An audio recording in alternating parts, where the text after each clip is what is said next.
बोले Yes. चलिए देखिए, आप लोग बात नहीं कीजिए, भाई इधर ध्यान दो। पहला क्वेश्चन है कि पृथ्वी की विद्युत धारिता निकालें, इलेक्ट्रिक कैपेसिटी पृथ्वी का कितना होगा। कोई इसमें इंफॉर्मेशन नहीं है, ना उसका त्रिज्या मालूम है, ना उस पर आवेश मालूम है, ना वोल्टेज विभव दिया हुआ है। डायरेक्ट बोला पृथ्वी की विद्युत धारिता निकालें, यानी सी निकालना है उसका। ठीक है, पृथ्वी कैसा होता है? गोल। गोलाकार। तो गोला की धारिता कितना होता है?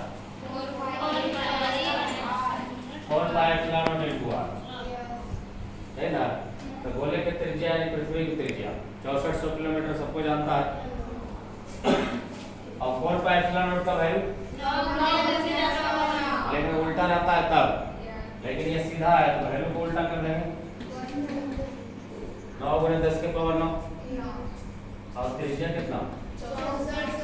किलोमीटर, लेकिन हमको चाहिए मीटर, तो मीटर में बदलने के लिए कितना से गुना? 1000 मीटर का 1 किलोमीटर होगा। अब इसी को कैलकुलेट कर देंगे, जो आएगा वो वैल्यू हो जाएगा। तो यहाँ से हो गया ये 6400। अच्छा देखिए इधर था 6400 इधर है,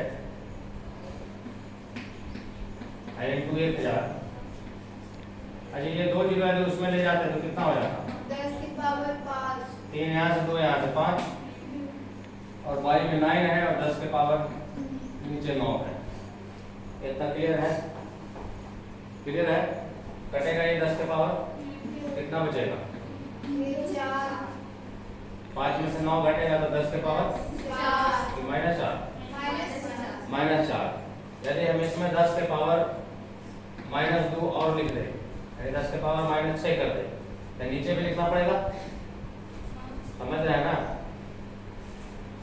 थोड़ा सा स्पेस बनाता है, रुक दीजिए। चलिए, तो ये वैल्यू रख दिया 4 पाई एप्सिलॉन नॉट का, और त्रिज्या पृथ्वी की त्रिज्या 6400 किलोमीटर, इसको मीटर में बदल दिए, 1000 से मल्टीप्लाई कर दिए।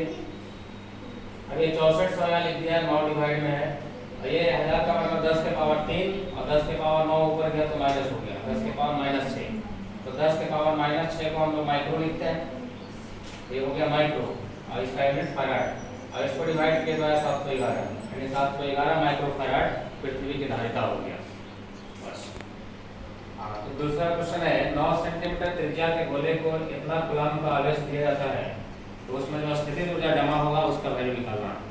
कि किसी भी चालक को जब आवेश दिया जाता है तो उस पर विभव आता है, और उसके कारण प्लेटों के बीच में जो स्थितिज ऊर्जा जमा होती है, यानी उच्च विभव से और निम्न विभव से उच्च विभव की तरफ आवेश को ले जाने में जो कार्य करना पड़ता है, वही विभव के रूप में जमा, स्थितिज ऊर्जा के रूप में जमा हो जाता है। तो उस स्थितिज ऊर्जा का मान निकालना है कितना होगा। स्थितिज ऊर्जा का फॉर्मूला क्या पड़ेगा? E बराबर हाफ CV स्क्वायर। इसमें ना धारिता मालूम है ना विभव मालूम है, तो पहले धारिता निकालने के लिए क्या फॉर्मूला लगेगा? गोला की धारिता एप्सिलॉन नॉट इनटू आर, और V निकालने के लिए क्या फॉर्मूला लगेगा? C बराबर Q बटा V होता है, तो V यहाँ चला जाएगा, यानी कि V बराबर Q बटा C निकल जाएगा इस फॉर्मूले से। तो पहले V निकालेंगे, उसके बाद C निकालेंगे, और उन दोनों वैल्यू को इसमें रखेंगे तो U निकल जाएगा, यानी मेरा टारगेट है। तो देखिए, क्योंकि C बराबर क्या होता है? 4 pi epsilon naught into R. 4 pi epsilon naught का वैल्यू 1 गुना 10 के पावर 9, और त्रिज्या है ये 9 सेंटीमीटर। 9 सेंटीमीटर है, इसको मीटर बनाने के लिए 100 से डिवाइड करेंगे। ठीक है, चलिए 9 से 9 कट गया, 10 के पावर 9 और 10 के पावर 2 11 हो गया, और ऊपर जाएगा तो 10 के पावर -11। तो इतना फैराड इसकी धारिता हो गई। इतना क्लियर है? अब हम निकालेंगे उसका वोल्टेज, और V बराबर, तो V बराबर कितना है? तो Q बटा Q कितना कूलम्ब? 4 गुणा 10 के पावर -6 कूलम्ब, और C अभी निकाला -11 फैराड। ये -11 ऊपर जाएगा तो +11, 11 में 6 गया 5 बचेगा, तो 4 गुणा 10 के पावर 5, इतना वोल्ट इसका विभव हो गया। विभव भी मालूम, C भी मालूम, अब हमको ऊर्जा चाहिए, तो इसलिए स्थितिज ऊर्जा E बराबर half CV square. Half C का वैल्यू कितना निकालें? 10 के पावर -11, और D का वैल्यू है ये 4 गुना 10 के पावर 5, और उसका स्क्वायर करना है। स्क्वायर करेंगे 4 का तो 16, और 10 के पावर 5 का स्क्वायर 10 के पावर 10, 10 के पावर 5 दो बार होगा ना, तो 10 के पावर 10। चलिए तो दूर से कट जाएगा ये, ठीक है।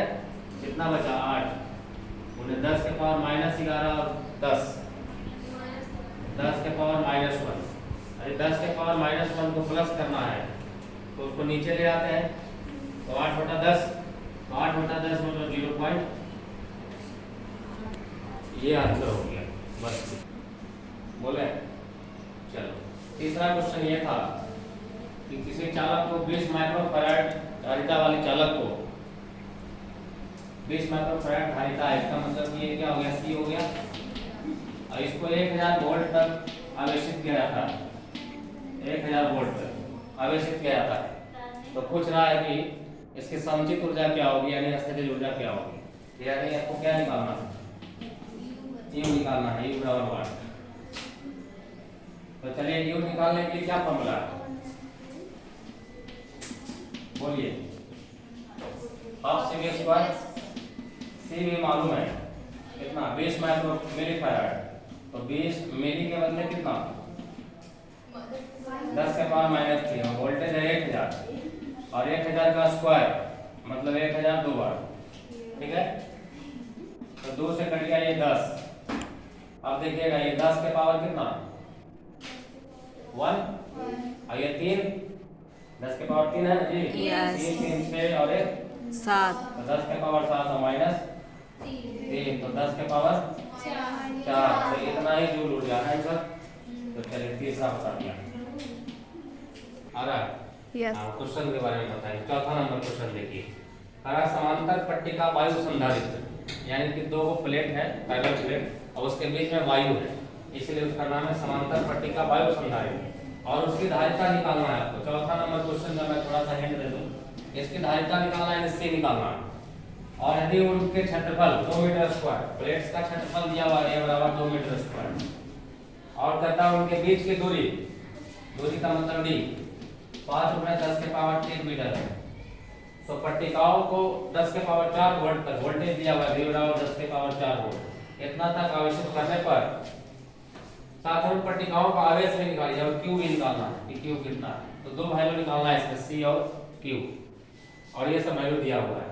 आप कैसे निकालिएगा, तो समांतर प्लेट कैपेसिटर जो था, पैरेलल प्लेट कैपेसिटर यानी समांतर पट्टिका संधारित्र, तो उसका फार्मूला याद कीजिए, क्या था, C बराबर, याद है किसी को, C बराबर था ε0 ×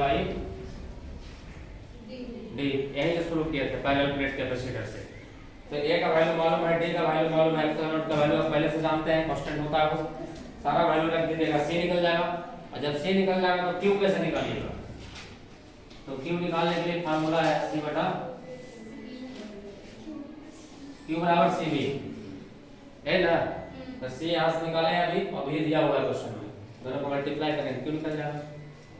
दैट्स ऑल, बना करिएगा, ये होमवर्क रखिए बस कीजिए बच्चे, कट दें, पार्ट पहले कीजिएगा, फिर आप लोग को भी दिखा देते हैं ना। कोई कहेगा बच्चा को बैठल है कि ऐसा ही बकर बक कर रहा है,